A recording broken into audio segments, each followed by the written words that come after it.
Um, it- okay, we're recording. It will become obvious that that I'm not a techie person at all, and I'm rather humbled by the great wealth of technological expertise that I see before me in this group.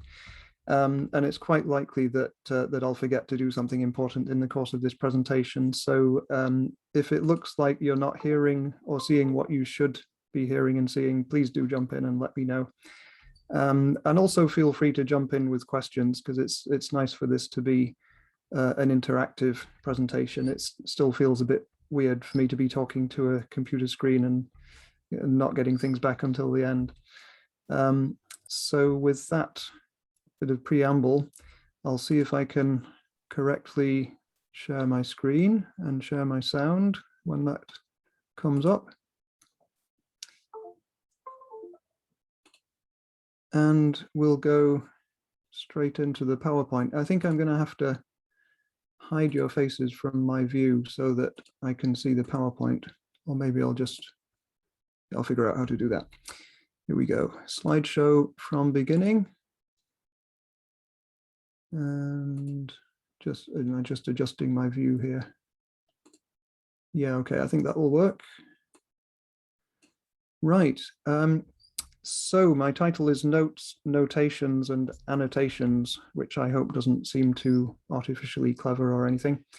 What I'm talking about is the potential of human-machine collaboration through global notation, hoping that that's of interest to this group, with a focus on the singing voice and with some, as far as I'm able to, some reference to artificial intelligence and the use of computers and technology as an aid to producing global notation, but also as a device, as a resource that human transcribers can collaborate with. And I'm kind of focusing on the benefits of that collaboration as I see them. So I'm going to start with a few general observations about what I think we're all trying to do, and I think there's a certain degree of common goals in this group, and to do with how we're using visual representations to support music analysis. And to start with the very basic things, what I assume we're all trying to do is to understand something about how some particular form of musical sound is organized.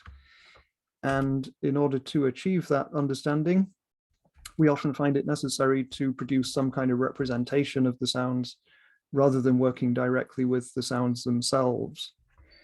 And although representation might not be the same thing as analysis, there's a close relationship between the two. You can't really do one without the other. You can't do an analysis most of the time without making some kind of representation, and you can't make a representation of sound without making some kind of analytical decisions. So the two are interdependent, but still not quite the same thing, I think. And the question many of us face in approaching this goal is how best to represent some particular sounds in order to facilitate and communicate some particular analysis. And we're not usually taking the view that one size fits all with transcription. We have particular purposes. Even within analysis, there are different parameters that we might want to focus on. It might not be important to capture certain things about the sounds for the particular type of analysis that we want to do. And the type of representation that we come up with will also be very different depending on how the original sounds are organized. So these are some of the basic things and questions that I think everyone in this group has been dealing with in their own way. And the answers we come up with to these questions, and I'm speaking from the perspective of ethnomusicology here. This might not be applied to everybody's field in this group, but in ethnomusicology, at least, there have been two main answers to this question of how best to represent musical sounds. One has been staff notation, mostly produced by human transcribers, and often involving modifications of standard staff notation to be able to represent features that either don't occur in Western music or that are not considered important enough to represent in conventional staff notation for purposes of performance. And on the other hand, we have graph notation, very often taking the form of a graph of pitch against time. And these have mostly been produced by computers because computers are assumed to be better than the human ear at producing this kind of representation. They can capture more detail, they can measure pitch and time more accurately. And so it's mostly been computers that have been used to produce graph notation, while computer software for transcribing into staff notation is not yet considered accurate enough, and also for various other reasons, human transcribers usually want to maintain close control over the form that the notation takes. And so computer software for transcribing into staff notation has not yet been widely used by ethnomusicologists. So we've got, by and large, these two different approaches to creating notation within ethnomusicology.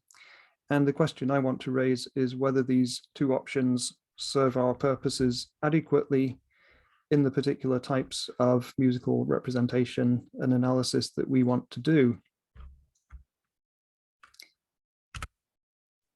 Looking a bit more closely at those two main alternatives within the ethnomusicology tradition, some of the advantages of staff notation are that, first of all, it's a widely used system. It's easily understood by humans if they've been trained in that system.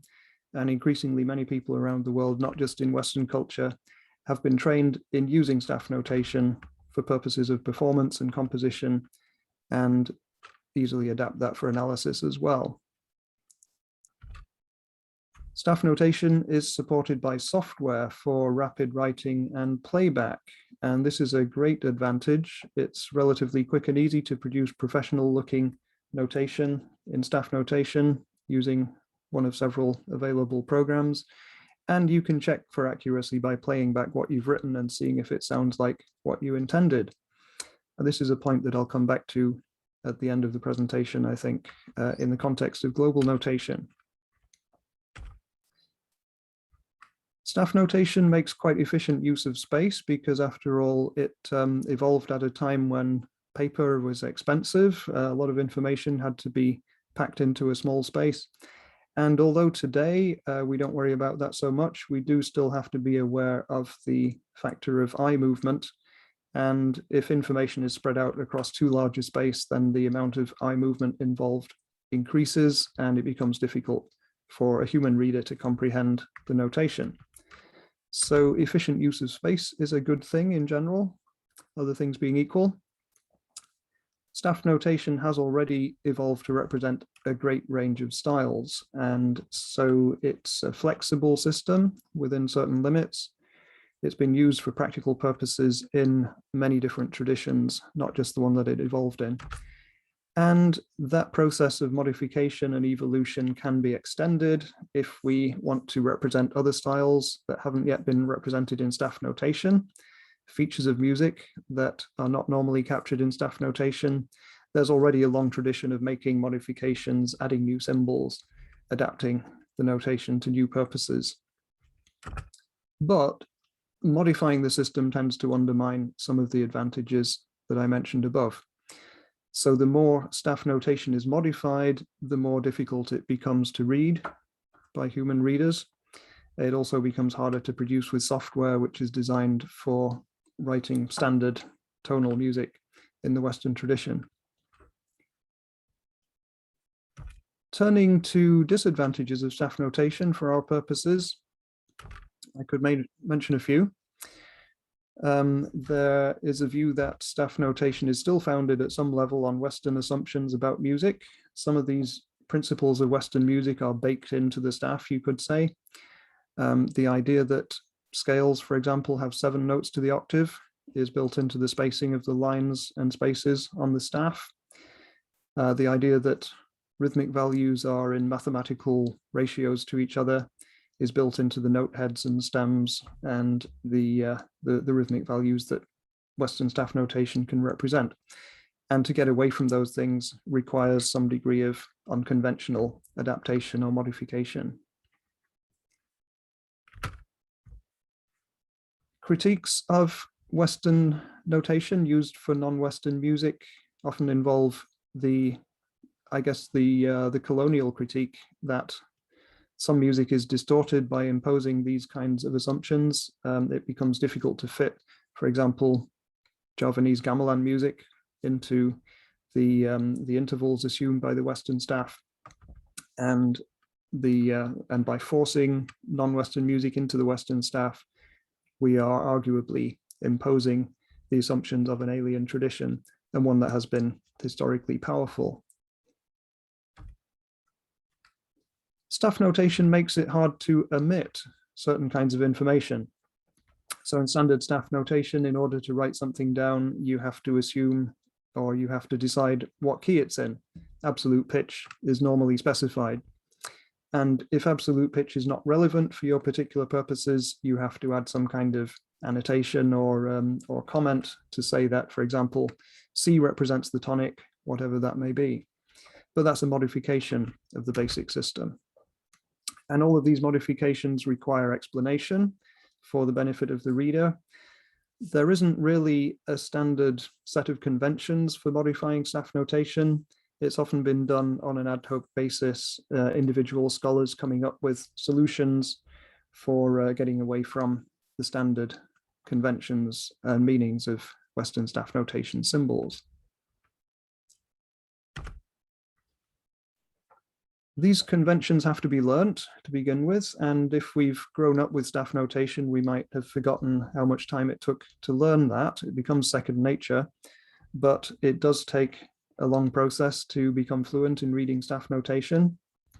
And then if you're adopting modifications for non-Western music, many of the conventions that you've learned have to be unlearned. You have to learn to ignore the normal meanings that a symbol has in order to give it different meanings. So it's quite an investment of effort. But the disadvantage that's perhaps most relevant to this group, and in relation to some previous sessions that I think have gone into to discussion of this question, relating to vocal sound in particular, is that unless the staff notation is very radically modified, the sound has to be broken down into notes. The idea that music consists of notes is built into the staff, and if we're producing a version that doesn't use notes, then it might be debatable whether it's still staff notation. So the big question, does music really consist of notes? Maybe in the mind of composers and performers to some extent, maybe in the mind of listeners, and whether we're trying to get at what's in somebody's mind or what's actually in the sound waves is, well, a bigger question for us to think about.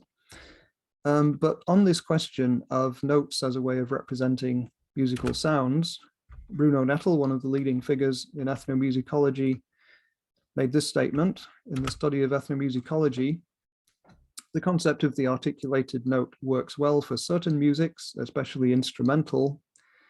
In other kinds of music, perhaps singing most of all, notes are useful prescriptive devices, but they are not particularly descriptive. Lines may be preferable, providing opportunities to show glides and other ornaments. So particularly when we're trying to represent vocal music, we might find that notes are a bit artificial, and that another way of representing the sound might be closer to what we actually hear. So here's an example, a very well-known and simple piece of music notated in staff notation. And the question we might want to think about is, how well do these notes represent the sound? I hope the sound will come through okay. Let me know if it doesn't. Amazing grace, how sweet the sound that... Oh, okay, sorry, I just clicked on the chat and stopped the sound.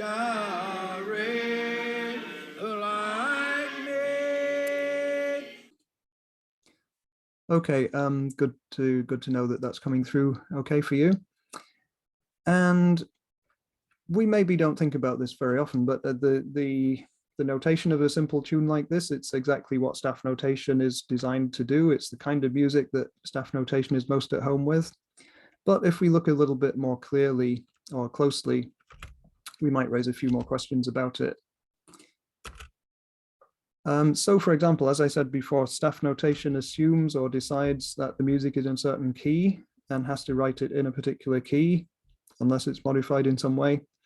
So in this case, we've got a melody that's assumed to be in F major, and consequently, we've got a B flat in the key signature.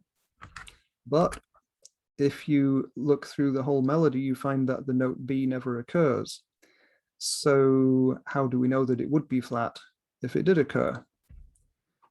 And that involves a couple of stages of assumption about, even though this music is, as I think everyone will realize, based on a pentatonic scale, the staff notation assumes a heptatonic scale and that the music is in a major or minor key, and the key signature is based on that. So it's one step removed from what actually happens in the melody.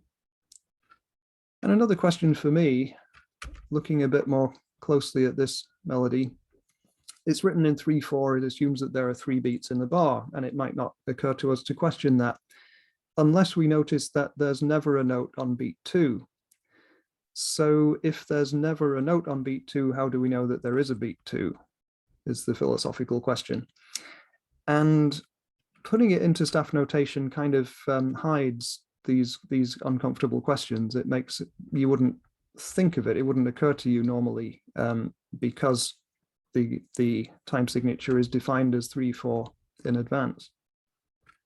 But I'll come back to these questions in looking at alternative ways of representing this melody. Talking about modifications of staff notation for purposes of analysis and description. This is from one of the main world music textbooks, Worlds of Music, edited by Jeff Todd Titan, and he wrote this chapter himself on North America, Black America. And I've highlighted some of the typical adaptations that have been used, some of the simpler ones, to represent aspects of music in performance that are not exactly the way the notation looks.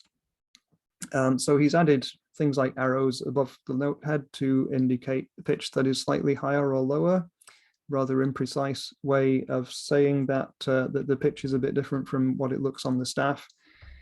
And implicitly assuming that the staff pitch is the normal one and the pitch that's actually performed is adjusted from that. And then getting around the note-based limitation, using lines, for example, to connect successive note heads to indicate a glide, grace notes that don't occupy any actual time value in terms of the time signature, approximate pitches or undefined pitches, half-spoken syllables indicated with an X-shaped note head, and then fermatas and inverted fermatas representing pitches that are either extended or shortened relative to the way they look in the notation. So these are some of the typical notations that are modifications of staff notation that ethnomusicologists apply. And we see some of them in Titan's notation of the performance of Amazing Grace that we just heard. I'm calling this the white version because it's from a church with an overwhelmingly white congregation, and he contrasts that with a church that has a black congregation in another example. And he's comparing the melody as it might be written in a hymn book with the performance that we actually hear. So let's just hear that again and see what we think of Titan's representation. Just a moment. Yeah. Amazing grace, how sweet the sound that saved a wretch like me.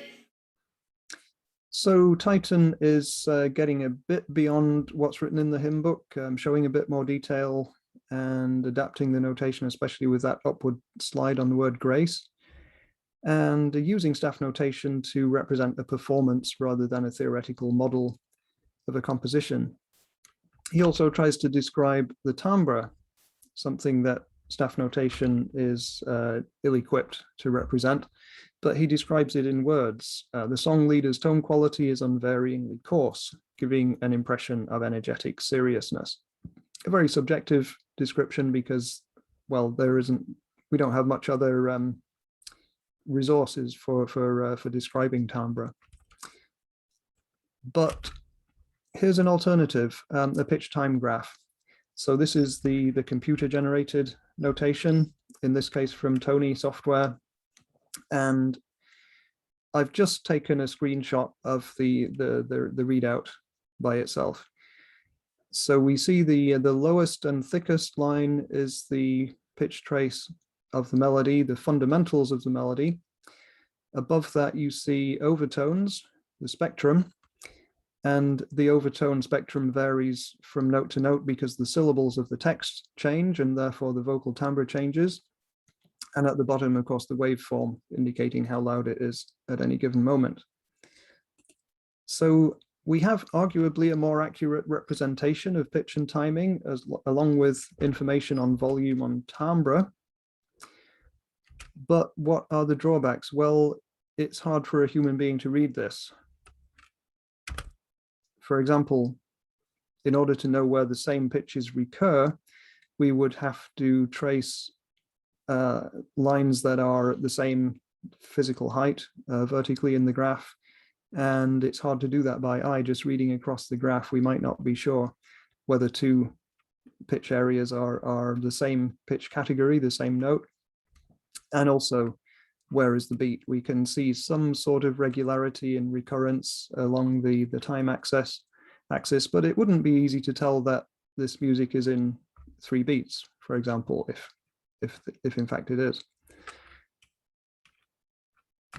So what I'm aiming for with global notation is in some sense the best of both worlds. The accuracy that you can get from a computer generated pitch time graph, but also with human annotations that make it easier for human beings to make sense of this kind of graph. And of course, lots of other people have been doing things like this in different ways. I'm trying to come up with a set of conventions that could be adopted consistently for conveying the information that's wanted. So here's a basic demonstration of how global notation works using a very familiar example. And in this case, the whole thing is produced manually. There's no automatic or computer input into this, but it's just what I hear put into the format of global notation.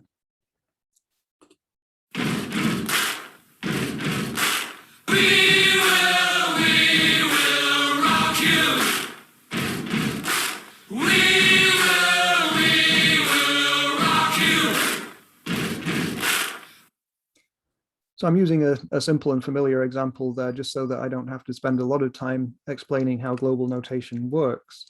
One of the advantages I claim for it is that it's a pretty intuitive system. And if you look at it and hear the music, you can pretty much figure out what the notation principles are.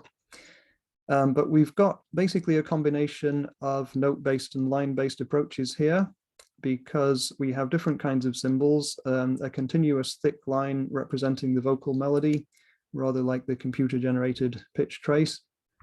And at the bottom, percussive sounds represented by wedge symbols, which give more of a sense of distinct, separate sounds.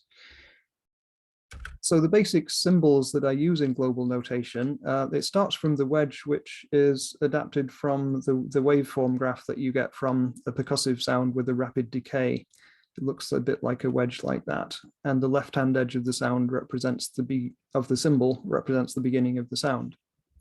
So I'm using the word specified a lot to explain these symbols, specified and unspecified, because the principle of global notation is that you should be able to specify whatever information you want to about the sounds, and you should be able to leave out information that you don't want, that would be distracting, that would create clutter. So with the wedge symbol, the duration is unspecified because this is a percussive sound that dies away rapidly. We're only aware of the beginning of the sound really as a musical event.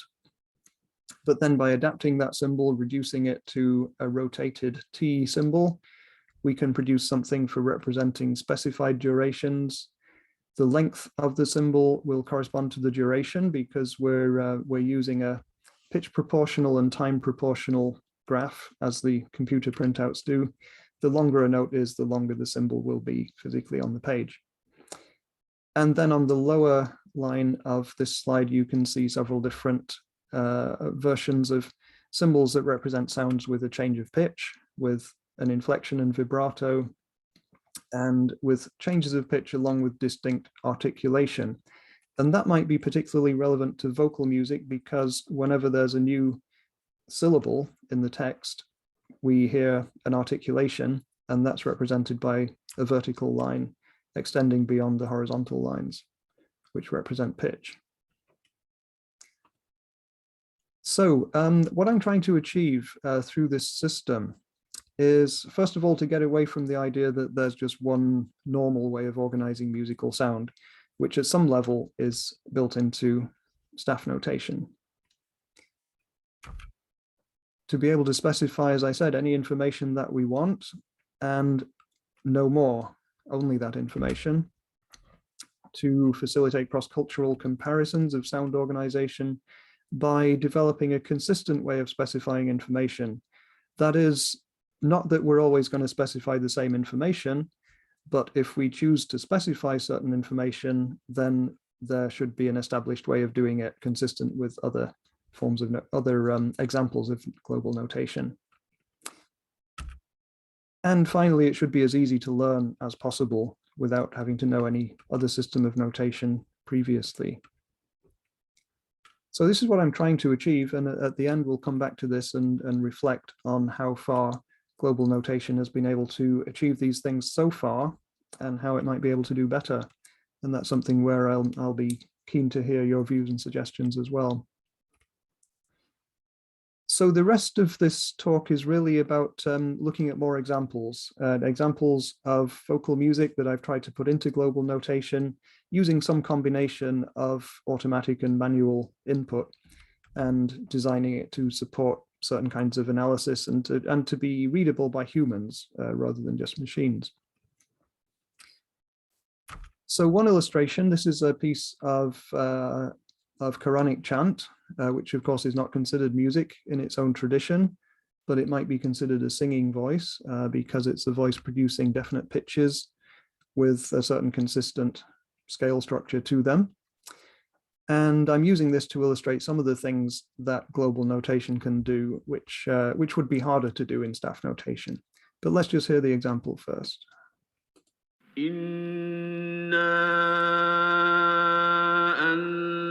أنزلناه قرآنا عربيا لعلكم تعقلون.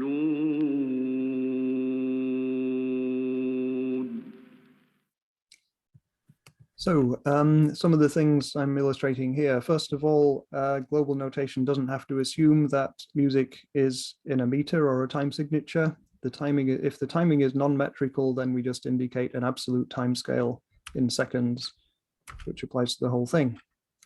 If we want to, and again, remember, all information is optional, but we can indicate the exact pitch and the intervals of the scale degrees using cents. So in this case, the lowest line represents C3, 18 cents below C3, and the other intervals are measured relative to that in cents. As you can see, the first interval is roughly 3/4 of a tone.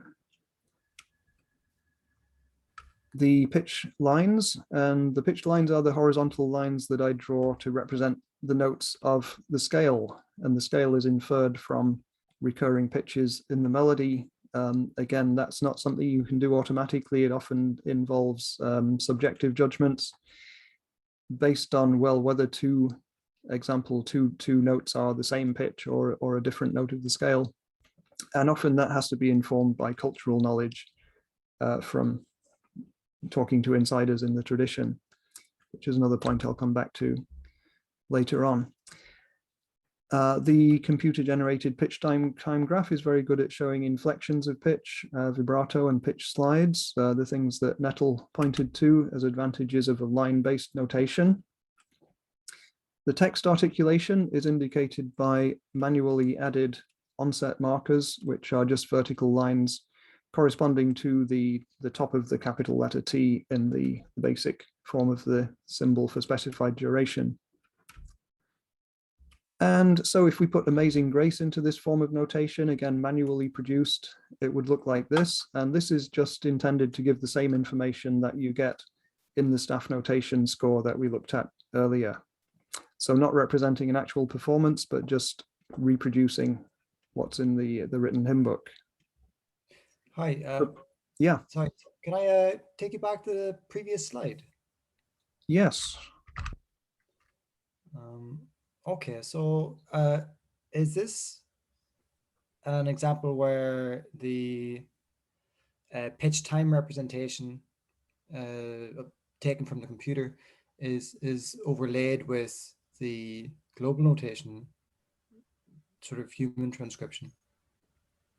Right. Well, the way I would put it is that I've annotated the computer-generated pitch time graph in order to produce global notation.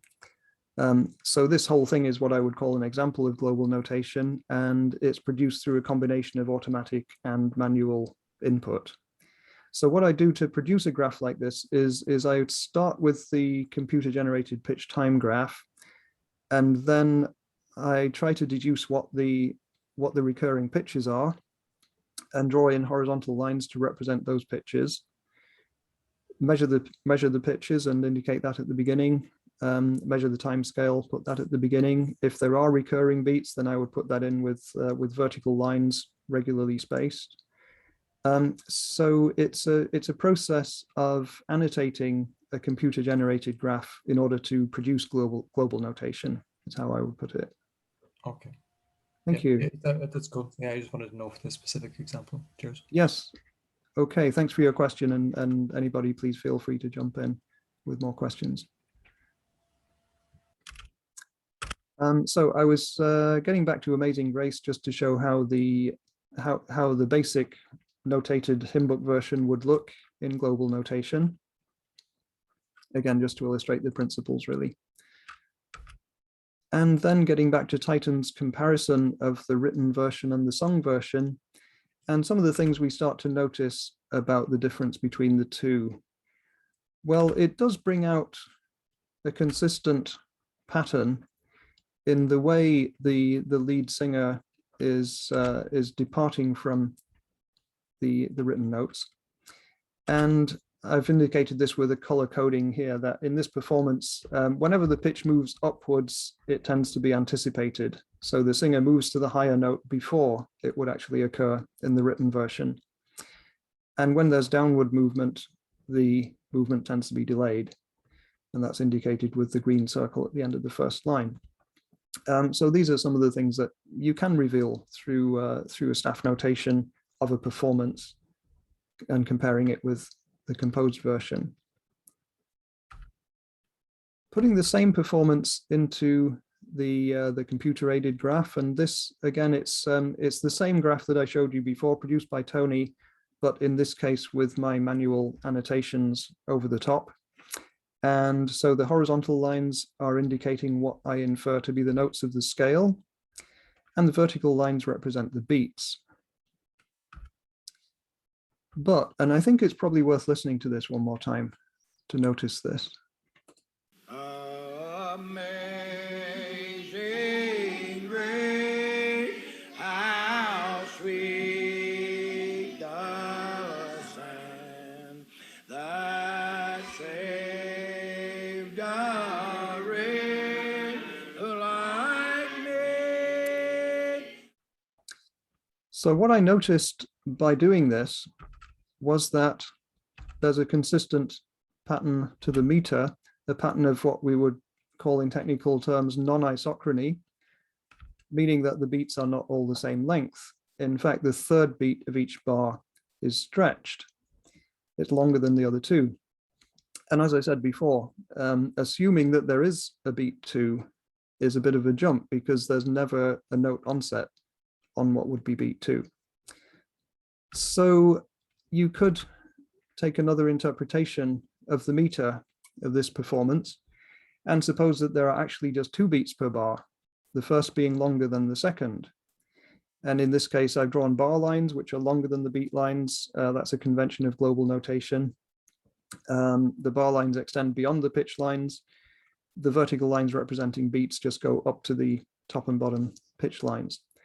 And in this case, there's only one beat line between each pair of bar lines, because I'm assuming or imagining that, or interpreting that there are just 2 beats per bar, one longer than the other. And that's something that might not occur to us if we were using staff notation, because we've been taught to assume that all the beats are the same length. But it's something that was revealed to me by doing this kind of analysis, by putting it into an annotated computer graph. So I'm suggesting that we can discover things through the process of making this kind of notation as well. And here's the graph I just showed you compared with the written version. Now, I think I'm seeing a new chat message. Thanks for your comment, John. Great. Okay, next point.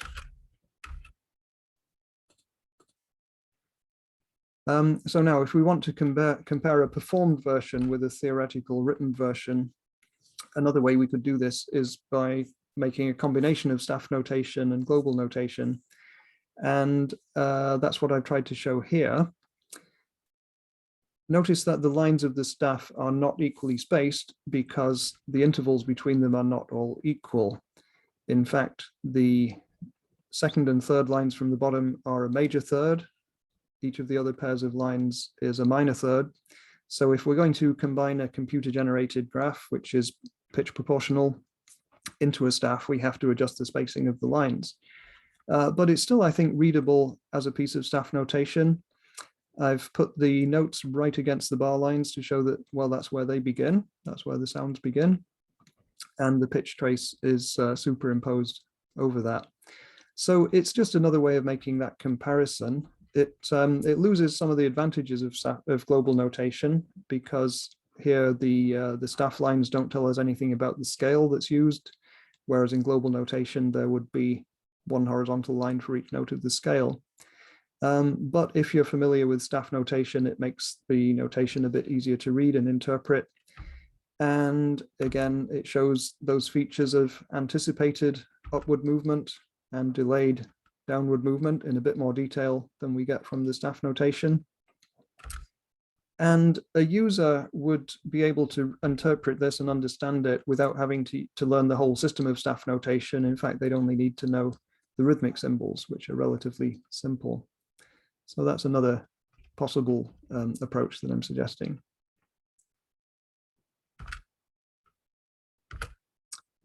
Okay, now turning to some other examples which are a bit harder to capture in staff notation.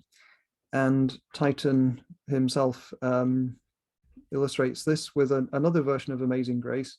Actually, the same words, but doesn't seem to be the same tune at all. But it's performed in a church with a Black congregation, applying many of the expressive techniques and practices of African-American music in general.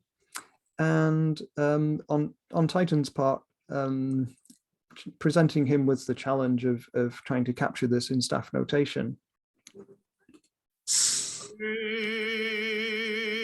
Amazing grace, how sweet it sounds.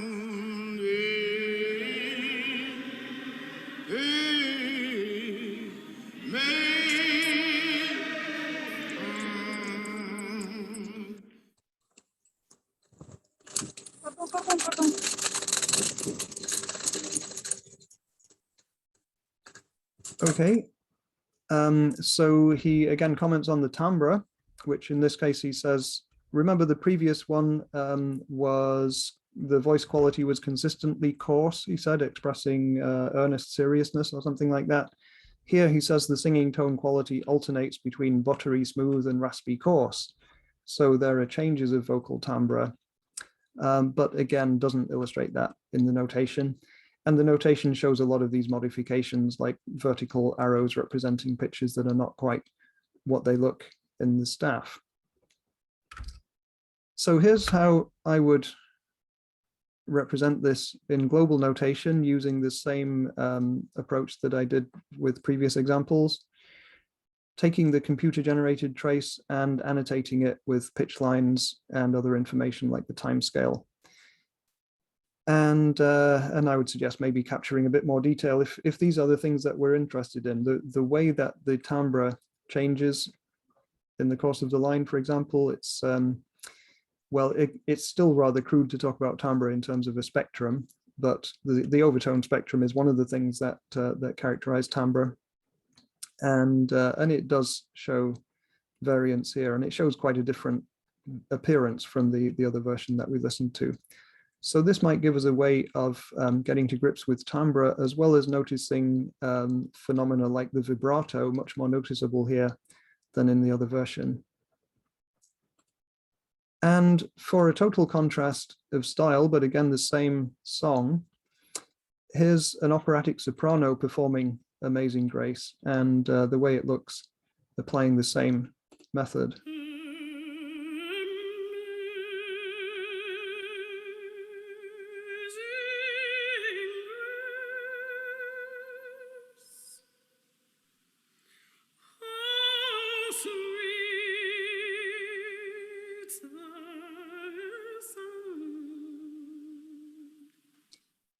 So the typical operatic vibrato here, very obvious in the graph, and very little gray shading above, indicating that the sound is relatively pure. There's it's relatively light in overtones, and some of the higher overtones being prominent, which is I think something that helps the operatic soprano to be heard above an orchestra. But in terms of timing, it's not consistent. The third beat is often different from the other two, again, if we assume that there are 3 beats. But anyway, it's not always the same length. And this is something that I claim you can represent in global notation more easily than you can in staff notation. Beats of different lengths, which are, I think, now recognized as a reality in many kinds of music and performance. So turning back to the African-American tradition and some of the extremes that transcribers have gone to in trying to capture this in staff notation. I've just seen, yes, flow phonation. I'd like to know what that is. Maybe you can tell me later, Paulina. Yeah, I don't want to interrupt you, talk. Let's talk about it later. Yeah. Great. Okay, so now this is an example of a blues performance self-accompanied on the guitar. I unfortunately don't have a recording of this particular performance, but I'm showing you the staff notation from this book, African American Music and Introduction, a chapter on blues by David Evans, where he's made this transcription using staff notation and had to put lots of lines. In fact, I actually made the experiment of counting how many arrows he put in. And it's actually more often than not, a note has an arrow up or down in the vocal melody, which suggests to me that that staff notation is really struggling to represent the pitch organization that the performer is actually using. A sign of that might be in the second line here, where the vocal melody has G sharp with a downward arrow, the guitar has G natural with an upward arrow. And it seems to me as if they're probably the same pitch in the singer's mind, but they look different on the staff. And so here's an approach that I've come up with to representing blues. It's a different example, and it's an unaccompanied blues, just because that makes it easier to produce a computer-generated graph. But it's going to Arkansas City, sung by Walter Brown, and the annotations this time are meant to bring out certain features about the music. The scale, I found it difficult to determine a consistent scale, at least just from looking at one line or one verse of this particular blues. But I've looked at it also in terms of timing and the length of the pauses between the vocal phrases, and found that there was a pattern to that. Each vocal phrase is shorter than the last, but the pauses between them follow a different pattern. The first pause is long, the second is short, and the third is medium, I think slightly shorter than the first. And here's the audio. I'm going to Arkansas City, where I crave to be. I'm going to Arkansas City, baby, where I crave to be.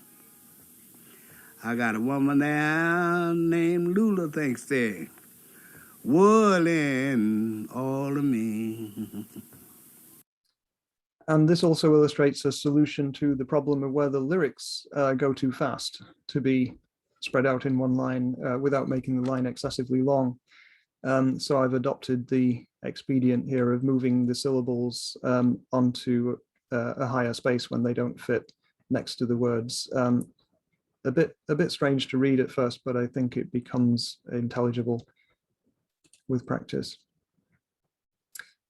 Okay, now the last main example I want to talk about is moving on and incorporating another principle that ethnomusicologists hold dear, and that is that we should always try to understand music as the cultural insiders do and incorporate their perspective into our analysis.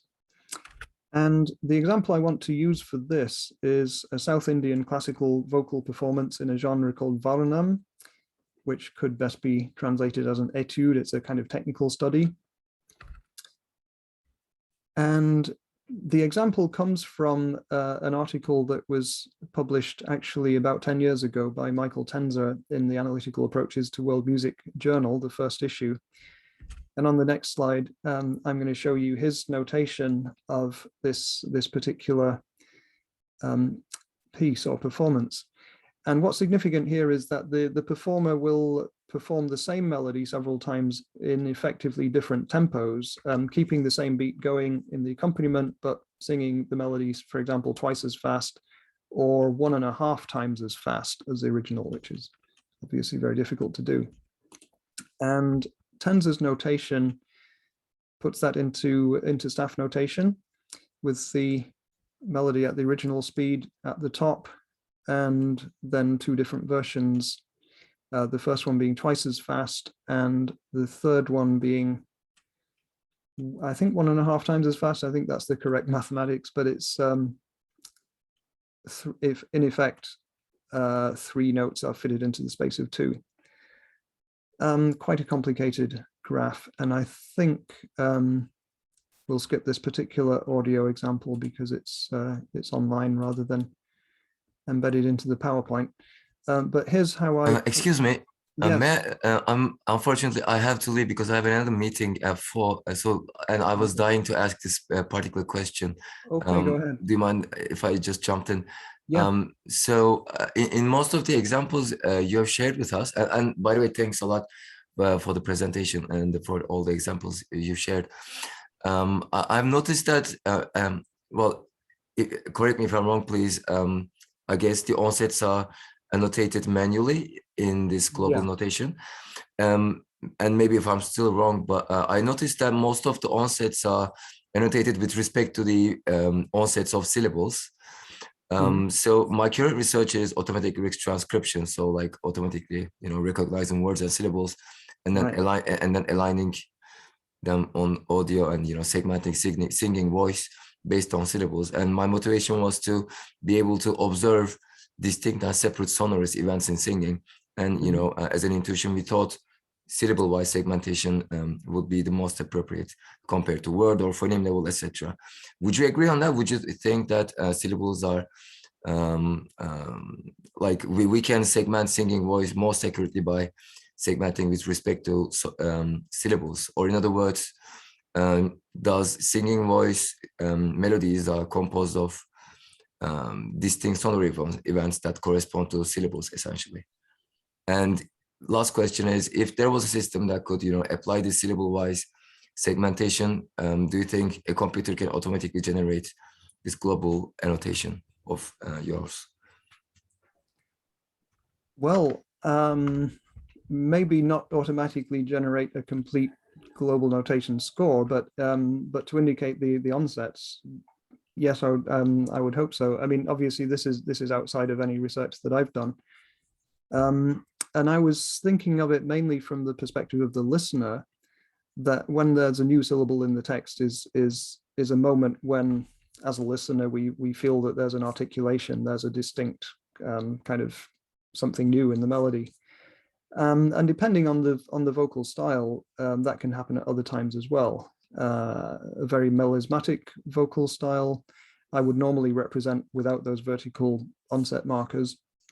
But, well, let's think of the Mozart Queen of the Night aria, which has a lot of separated staccato notes all sung to the same syllable.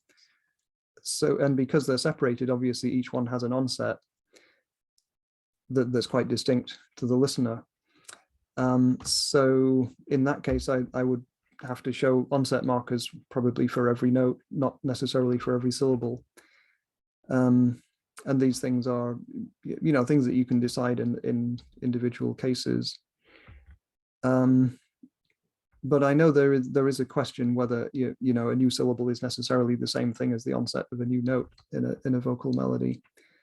And I'm just kind of following my instincts there and thinking that that's most of the time that's how a listener would perceive it. So I think that's the best answer I can give to that question. Well, absolutely, yeah, thanks. So to my understanding, there is no such global rule that a syllable onset is equal to a note onset, but intuitively that's a relatively accurate statement. But again, it's kind of like rule of thumb as far as I understand. Yeah, that's exactly what I meant, yeah. Mm-hmm. Well, thanks a lot. Yeah, thanks for your question. Mm-hmm. Okay, so we've been talking about this South Indian example. And since we are getting a bit short of time, I'm going to skip a couple of points, but move to a different performance of the same example, which I'll just play you a very short excerpt here. Which in this case I've used the Praat software to produce the pitch time graph, and again annotated it in the way that I normally would, with the lyrics at the bottom.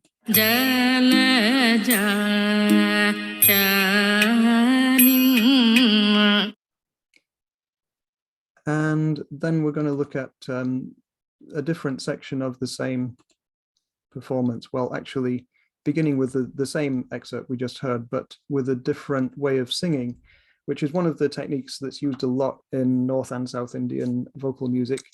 And that is actually singing the names of the notes. Sometimes it's used in improvisation. It's like singing do, re, mi as you sing the actual pitches. And in India, that's called sargam. It's, as I said, sometimes used in improvisation, but in South Indian music, there are some pre-composed sections using sargam as well. And it's also used in teaching. So I managed to find a recording that was made for purposes of teaching this particular varnam. And in this part of the recording, the singer, the teacher, is singing the names of the notes, the equivalent of do, re, mi, as she sings the composed melody of the varnam. And what I've done with the notation here is superimpose the Praat graph with a manually written graph in open white boxes, kind of with a black outline, which represents the notes that she's actually singing. In other words, these are what the notes would be if we interpret the note names literally, and then comparing that with the gray line, which is the actual pitch trace. Gari sa ni sa ri sa ni sa ri sa ni pa ni sa ri pa ni sa ri gari sa ni sa ri pa ni sa ri ga pa ga ni pa. Okay, so it's another example of comparing the music as written with the music as sung, if you like, and illustrating something global notation can do, which is to put more than one melody or pitch representation within the same space for purpose of comparison. And here we can see, I think, quite intuitively how the gray line most of the time corresponds quite closely with what the notes are theoretically supposed to be, but sometimes quite noticeable variance as well, like towards the end of the first bar here. Okay, now moving to another section of the same performance, I got this pitch trace from Pratt, which is potentially quite confusing if we're trying to interpret this in terms of notes. In the first bar here, you can see more or less the notes correspond to particular horizontal lines. You can tell which note of the scale she's singing. But in the second bar, there's a lot of up and down movement on each little utterance. And it would be very difficult to determine which particular notes the singer was singing if we assumed that she is singing certain definite notes. And without the insider knowledge, it would be very difficult to interpret this. But the solution comes when we have the information from the note names which she's actually singing. Let's just hear this passage before we talk about it. Ni pa ga ri sa ni pa ri ni sa ri ga pa. So the solution kind of comes through from this, I think, because if you look at the end of each note, you can see that the gray line and the white with the black outline coincide quite closely by the end of the note, whereas they might vary quite widely from the beginning and in the middle. So the principle here seems to be that the note that the singer is singing in her own mind is the one that she arrives at the end of each of those short utterances. And that's how she regards the notes of the scale, but it wouldn't be easy for an outside observer to determine that without having the inside information. So that's an illustration of how notation transcription can be informed by the insider's perspective as well. When performers use notation, they use it for prescriptive purposes to tell them what to perform. The Pratt graph is descriptive, and the coincidence between the two is partial rather than complete. So just to conclude with a few words about the responses I've had to global notation so far, and just reviewing some of the public seminars and conferences and publications where global notation has been presented to date. I've got a list here beginning with conference papers and more recently articles. There's my website, which of course you're encouraged to take a look at, globalnotation.org.uk, which will tell you how many different aspects of the system work. And then a couple of videos and reviews, and the big article that I published last year in Analytical Approaches, which was honored with responses by 8 distinguished scholars, all taking different views, more or less positive, more or less critical, from which I learned a great deal. And I'm not going to read out all these comments. There were some positive comments from various forums, academic and otherwise. A YouTube video by 12 Tone in the YouTube music theory scene met with quite a lot of different responses, and there have been some degree of encouragement from various quarters, but also some suggestions for how global notation could specify sound information better, how the system could be improved. And in Michael Tenzer's case, emphasizing the advantages of staff notation, which are somewhat would be missed if everybody adopted global notation. The difficulty of representing chordal and multi-voiced contexts, which tend to produce clutter in some of my examples, not so much in the ones I've shown you today because they're basically monophonic. And whether modifications could overcome some of the problems that I'm dealing with at the moment. Richard Widess, in his response in the Analytical Approaches journal issue, actually went to the trouble of notating an example of his own in global notation, and pointed out some difficulties with the way that black lines can represent several different things. And I've started, I think, to try to respond to that by some of the examples I've shown you today, using gray lines, for example, which don't hide the pitch and time lines. and using hollow symbols as well as solid ones to try to separate some of the visual information that might otherwise be crushed together. Different options, for example, using a different form of onset marker. It's occurred to me that a kind of letter V symbol, either going upwards or downwards, would sometimes be easier to read and more prominent than the thick vertical line that's the basic onset marker. So I'm still experimenting and looking for suggestions. An example like this probably illustrates the problem I was just mentioning. This is When the Saints Go Marching In, first of all written with the conventional onset markers. When the saints go marching in, oh, when the saints go marching in, oh Lord, I want to be in that number when the saints go marching in. So I recognize there's a bit of a difficulty here because at the beginning of a note, when there's an onset, there's often a lot going on. There's often pitch change going on, a rapid slide, for example, and that can be obscured when there's a vertical line that's trying to represent the onset as well. So just as an experiment, there's the same thing with the V-shaped onset marker, trying to make things clearer and standing out from the pitch trace a bit more. But as I said, this is one of many ways in which I'm trying to adapt the system, make it useful for various different forms of music and forms of analysis. And as we've said, as a question that came up today, it's often not entirely clear where the onsets are, especially in vocal music. And of course, if you don't want to indicate where the onsets are, then you don't put any onset markers in because all information is optional. Okay, so my conclusion is that if we're going to be doing manual annotation, which I've been arguing is useful to make computer-generated graphs more readable by human readers, to bring out the significant information from the massive detail. But if we're going to do this, we need often insider knowledge from the culture to determine what the relevant information is to include.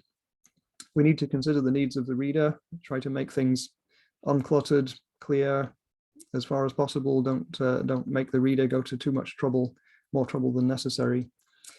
And we still have to listen closely and carefully to the music in order to understand and communicate our understanding through notation.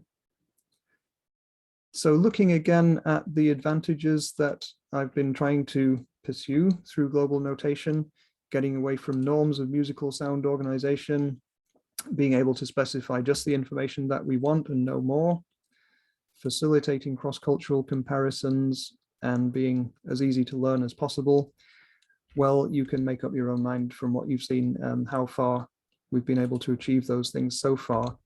But I am very much aware of one drawback of global notation as it presently exists. And this was pointed out by Michael Schachter in one of the responses to my article in Analytical Approaches, where he said the completely customizable nature of global notation, in particular the ad hoc pitch division of the octave, makes it exceedingly cumbersome and time-consuming to produce in comparison to generating staff notation in the computer age. For global notation to catch up, it will need to develop robust, dedicated software, which is very much an objective I'm interested in pursuing.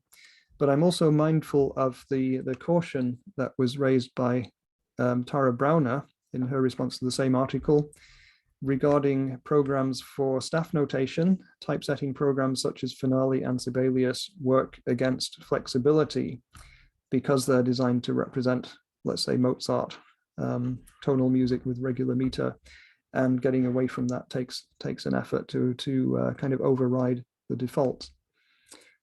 So what I suggest is needed next is some kind of bespoke software for producing global notation, and one that doesn't work against flexibility, but rather promotes flexibility by allowing us to set the grid, the time, the beat lines and pitch lines to any scale and time structure, including none. facilitating the input of symbols for sounds, both automatically from computer sound analysis programs and manually from the notator simply deciding what sounds they want to notate. And we need the ability to play back the notation so that we can check by listening. At the moment, all my global notation examples have been produced with a graphics program, and obviously I can't play it back. But listening is vital to be able to check whether the notation has captured the sounds that you intended to communicate. And that's why I'd like to see that in a new software program. So I'm very thrilled to be talking to this audience because we've got so many people with technological skills that I don't have. And I think for this to happen, it needs a collaboration. It needs, you know, someone who sees a future in global notation and maybe has the skills and the motivation to help develop the software. And I'm very much looking for collaborators on that project. But that's where I want to stop and invite your questions and comments. And I'd very much like to hear from you now.